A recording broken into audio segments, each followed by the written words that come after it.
Now I'd like to welcome Kerm Hendrickson. He is an experimental psychologist and currently serves as Human Factors Advisor for Patient Safety with the Center for Quality Improvement in Patient Safety at the Agency for Healthcare Research and Quality. He has over 35 years of experience in behavioral science research, specializing in human factors, industrial organizational behavior, adverse events, and simulation and training studies. Kerm. Thank you. I would also like to extend a hearty thank you to the Center for Health Design and Facility Guidelines Institute and Virtua for helping to organize and host what looks to be a very promising next day and a half. Angeli has sort of assigned me the warm-up duties for the rest of the day. And I'm going to say just a few words about design as a latent condition, the intersection of patient safety and design, as well as say some words about some new patient safety initiatives at the national level that have been initiated by the Department of Health and Human Services, and then also about some of the things that we've done at AHRQ as part of our patient safety portfolio. And then we'll also conclude with some challenges and opportunities that lie ahead.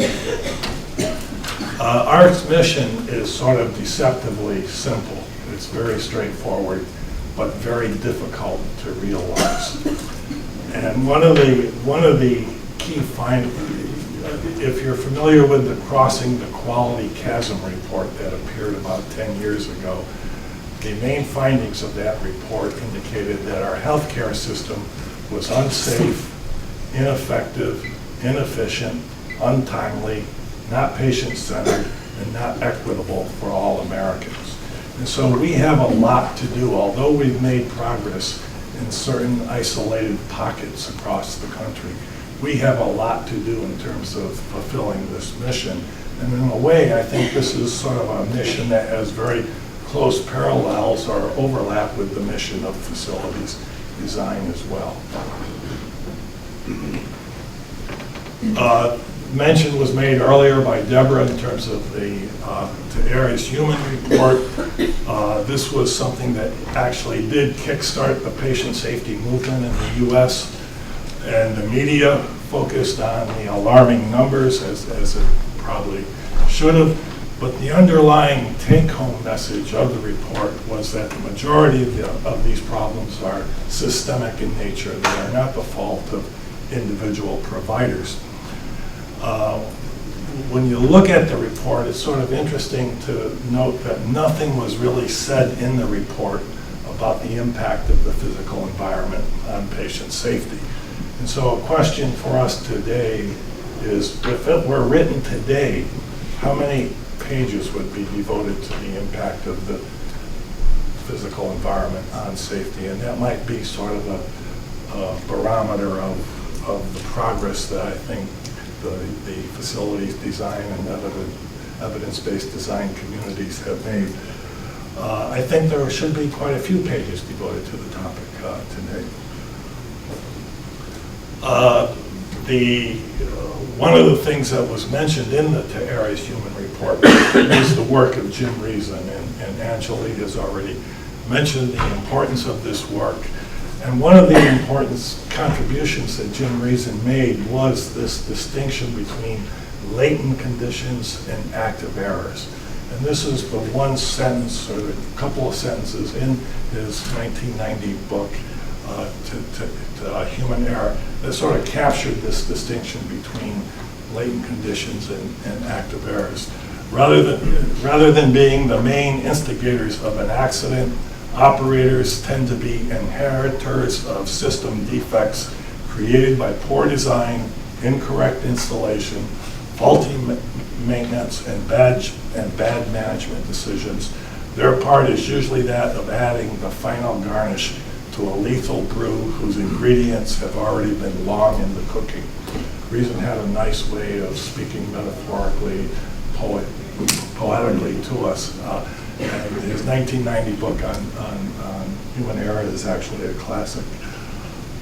Okay, so this even though he did not spend a lot of focus on healthcare in his first two books, Human Error and Managing the Risk of Organizational Accidents, the translation that you can make to healthcare is quite direct and obvious, and this is why reason has had such capture among the healthcare community. The active errors are the errors that physicians, nurses, pharmacists, and technicians make. But the latent conditions are the precursors that are lying dormant in the greater healthcare system. And these occur far upstream, far from the activities of the clinicians and the technicians. And they reveal themselves to us sometimes years later in the form of medical error, delayed consequences of poor design and organizational decision making. I see you have the long version, Angela, and I'm going to skip. This is an earlier systems approach diagram that I've used in some of my research in the early 90s. But the idea here is that if we want to prevent bad things from happening, preventable adverse events, we have to gain an understanding of a number of key components of the healthcare system. And that is, we have to understand the capabilities of nurses, providers. We have to gain a better understanding of the healthcare tasks that are performed, the physical environment, the medical devices and technology that we use, the social community environment, and also the external factors, the healthcare policy issues that shape the sort of things that we can actually do. I'm going to have to step through a couple of my slides simply to reduce the presentation. Angela warned me that I had too many slides, and so I sent in a shorter version, but I see the longer version was put up. Well, anyway, usually when you look at the sort of things that Reason talked about, that latent conditions were oftentimes a combination of design and technical flaws in conjunction with organizational decision-making flaws. And so this is very nicely illustrated with the Titanic, where the design did not include watertight bulkheads. The design was limited the number of lifeboats to preserve space on the promenade deck for first-class customers. And so and at the same time, the organizational decision-making factor here, the owner wanted to set a new speed record for crossing the Atlantic, and Captain Smith, therefore, did not reduce speed when informed of the ice field ahead. And so this nicely illustrates the combination of organizational factors plus technical design-related factors. Another good example is Galloping Gurney, where the bridge's design met all the requirements of accepted practice of the day. However, the aerodynamic forces acting on the bridge were not well understood. And even though the wind tunnel technology was available at the time, they thought they had the design was sufficient. And so rather than subject it through simulated wind tunnel technology, they forego that methodology. And this is exactly what, do you remember? I know this may have been before a lot of our time, but do you know where this bridge was? Or how it acquired its name, Galloping Gurney? No. Okay, well, you're forgiven because it probably was before our time. But it occurred in 1941, and it's the Tacoma Narrows Bridge across the Puget Sound in the state of Washington. And the bridge always had this undulation motion to it. And this is what happened with a 42-mile-an-hour wind. It set the bridge in motion, and the motion became self-generating. And it was actually the self-generating motion that brought the wind, that brought the bridge down. And so another good example of organizational decision-making flawed, plus the technical specifications of the bridge were remiss as well. Okay, here's something you may recognize. How many people recognize this? Okay. This is the infamous Palm Beach County ballot in the 2000 presidential election. And I don't know if you can see it in the back of the room, very well, the black call-out boxes. But what it says is is that although the Democrats are listed second in the column on the left, they are the third hole on the ballot that has to be punched. And therefore, on the other right-hand side, it says punching the second hole casts a vote for the Reform Party, headed by Pat Buchanan. So here you are, this dyed-in-the-wool Democrat wanting to vote for Al Gore, and you end up voting for Pat Buchanan. In fact, when you look at the post-election analysis of this, even though Buchanan never campaigned in Palm Beach County because it was so staunchly Democratic, he received 2,400 more votes than in any other Florida county for this. And so the thinking is that this is a design flaw that changed the course of world events. And I'm not here to make any political statements, but you can also see that if you wanted to vote for Pat Buchanan, you might have ended up voting for George Bush by casting your ballot on the other side, the first one on the left-hand side. And so this created this analysis. Kim Vicente, in his book, The Human Factors, has a nice discussion of this ballot. Okay, another interesting exercise is to sort of try to derive the design values that certain types of designs actually have. And I found the design of the Heinz ketchup bottle as being very informative. In the 1870s, when processed foods just started arriving on the market, most of the processed foods were placed in opaque bottles, dark green, dark brown glass. And the reason for that was to sort of camouflage some of the filler material that was put into processed foods, dried, crushed up leaves and sawdust and things like that. And so H.J. Heinz had this brilliant idea that, hey, why don't we do something different?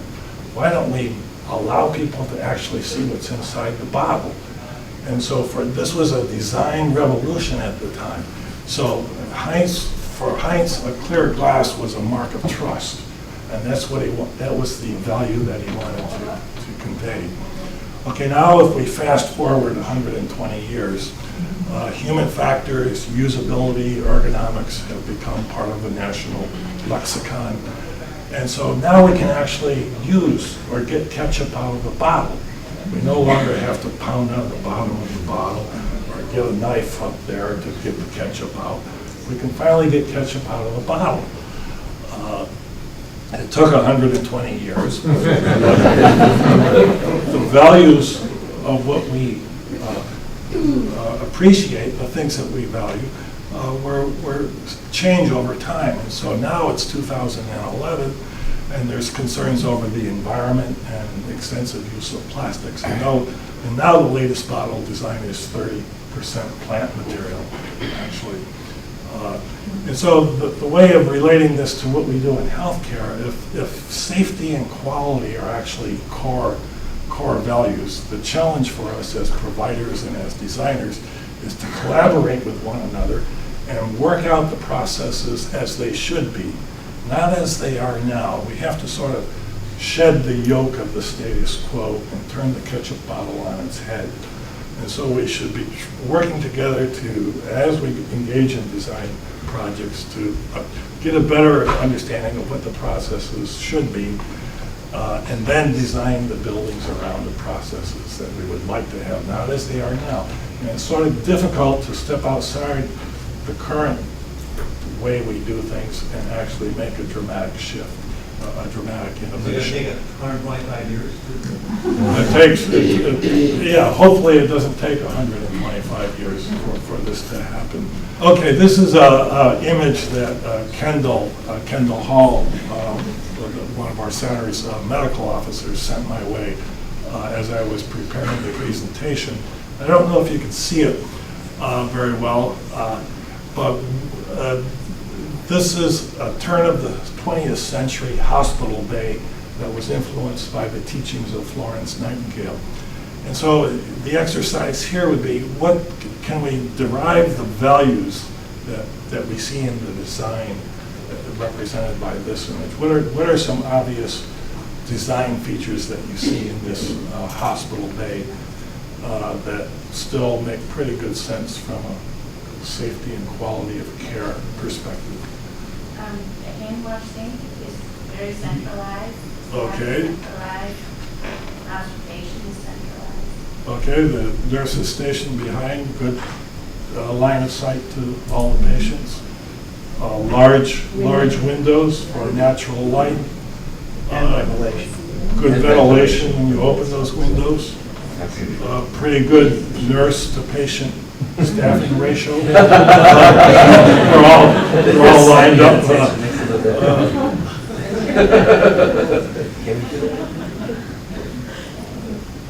Okay, so we know what some of the current hospital trends are. And when these things occur, once again, in combination, when they converge, then the frequent result is often substandard care. And so these are things that we're all familiar with and we're trying to avoid. We know how to design things more appropriately. And in the past 20 years, the evidence-based design and facility design communities have made great progress in terms of providing some of these underlying research that supports these notions. We can't always guarantee a view of Pikes Peak or whatever that mountain is in the background, but we certainly have a much better understanding and appreciation of the incorporation of nature. I need to shift gears now. Angela asked me to say a few words about things going on at the national level. And probably the largest thing that has been going on this year is in April of 2011, Secretary Sebelius launched a public-private initiative that had three goals: to make healthcare safer, to make it more efficient, and to make it less costly. And this is known as Partnerships for Patients. And so the goal that she has set for us is to decrease hospital-acquired conditions. Hospital-acquired conditions, or HACs, are the new word or the new term for adverse preventable events or medical error or human error, as we used to talk about it. And so the hospital-acquired conditions you see on the right-hand side there, they are the four major infection types in terms of central line-associated bloodstream infections, catheter-associated urinary tract infections, surgical site infections, ventilator-associated pneumonia, and then other hospital-acquired conditions. These are things that you don't have when you go into the hospital and you don't want to get while you're there. And so the idea is to decrease hospital-acquired conditions by 40% at the end of 2013. And then at the same time, reduce hospital readmissions by 20% by the end of 2013 by preventing the complications that occur during transitions from one care setting to another. So if you're, they also created the Center for Medicare and Medicaid Innovation, CMMI, out of CMS. And the idea here is to take what we currently know about patient safety and through a series of contracts with what are called hospital engagement contractors, HECs, hospital engagement contractors. These folks will be organizations that can act as technical assistance to the facilities that want to undertake the improvement project.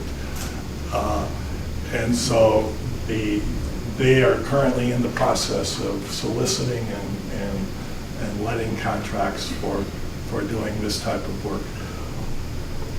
So if you're interested in learning more about the Partnership for Patients, there's a pledge that you can sign and you will get on their listservs, and there's all it's a fairly fast-moving target, and so there's things are happening every week. And so AHRQ is helping to support them in various ways through our research initiative and also through our communication and knowledge transfer activities. And so the more can be learned simply by going to this website. And there's a whole host of partnerships for patient partners that are already underway. And so a lot of organizations have joined this effort. Another thing that I saw just a couple of weeks ago, and actually as I was preparing the presentation, I received an email that announced $26 million to be awarded in pilot projects and grants to support about 40 awards through an independent private sector organization known as the PatientCentered Outcomes Research Institute. And they are supporting research that will help to inform national policies for patient-centered outcomes. Patient-centered outcomes is the new term for comparative effectiveness research. You'll recall as part of the political storm and debate that we've had in the past year that comparative effectiveness was sort of equated with death panels and rationing, and it was there was concern that the things that we had access to would be rationalized or rationed, and so the new term is patient-centered outcomes research, things that can actually show clinical outcomes for patients. And so even though the language that you see here is very broad and very non-specific, they are looking for new research methodologies that will help to encourage effective patient-centered outcomes. Okay, in terms of what we've been doing at AHRQ in our own small way, we have a much smaller budget, of course, than the Partnership for Patients. However, through a variety of small conference grants like this and other research grants and other activities such as producing the DVD and contracts, we've been able to fund efforts that support facilities design research, and we're going to try to keep doing it. And even though patient safety is the portfolio that has funded most of this activity, other groups within the agency would also be places to look if you're interested in what they are doing in terms of health IT and innovation, emerging issues portfolio. So just don't focus solely on patient safety. In terms of the patient safety portfolio and the funding history, you can see it goes up and down across the 10-year period. The most recent activity towards the end of the bar graph shows a spike in money focusing mostly on the hospital-acquired the healthcare-associated infections. We've received $34 million in 2010 and 2011 to support research in this area, and some of the Partnership for Patient activity is focused on the research that AHRQ has done in this area. I'm going to skip that. Through our Action Network, we recently awarded a contract that's looking at the role of facility design and HAI prevention. And Kendall Hall, the center's medical officer, is the project officer on this. And I know that this received a high level of interest, and we received quite a bit of bids on this. We could only award one contract, and so if you were one of those who did not get this award, Kendall Hall is the person for you to see. She's here today. She's one of my colleagues in arms with an interest in facilities design, and she has a degree in architecture as well. And so the idea here was to develop a framework for describing the relationship between facility design and HAI prevention, and to do an environmental scan to assess the evidence for this.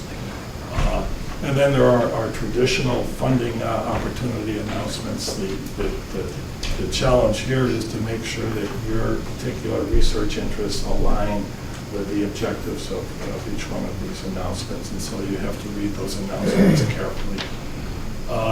There's a number of challenges that facility design challenges that exist. These are the 6 or 7 that I noted. However, you can probably generate your own list just as easy.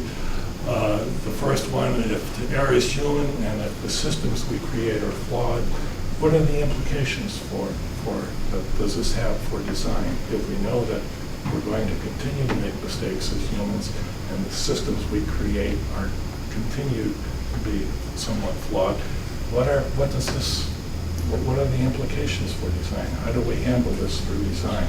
And one of the papers that I see in the assignments that we have this morning that I think John Grout wrote talks about flexibility. And so in terms of how do we make the designs more flexible so that as changes need to be made, we can actually make them and we're not sort of locked into a rigid design. One of the aims of the conference also is to develop a repository or an inventory of useful patient safety risk assessment techniques. Failure mode and effects analysis receives a lot of attention, and there's a lot of guidance already out there, but there are other techniques as well. And so the purpose of today's conference is to get a better, deeper understanding of some of these techniques. The business case always should be kept in mind. I'm not going to say more about that. Blair Sadler isn't here, but he's addressed the issue very nicely. The challenge for us today, I think, is to understand the interactions. We know what the major components are that drive design in terms of the facilities, the organizations, the work processes, the technology and equipment, but we still don't have a very good understanding of how they interact with one another, and so this is a major challenge for us still. In terms of envisioning the future in this period of healthcare reform needs an active evidence-based design voice. The return on investment is just too good to ignore. We can think of these challenges that we all face as simply opportunities. The healthcare reform creates an open door. This is the time that allows for new ideas. And so I'm sure the healthcare evidence-based design will continue to expand and be recognized as an essential healthcare partner. AHRQ is very pleased to support the conference and along with other organizations that have supported it. The true experts are actually you in the room. You're the ones that are more closely at the front line and at the front end of a lot of the design activity. And so we will continue to explore ways to get funding evidence-based design research. And so thank you very much for your attention and enjoy the conference.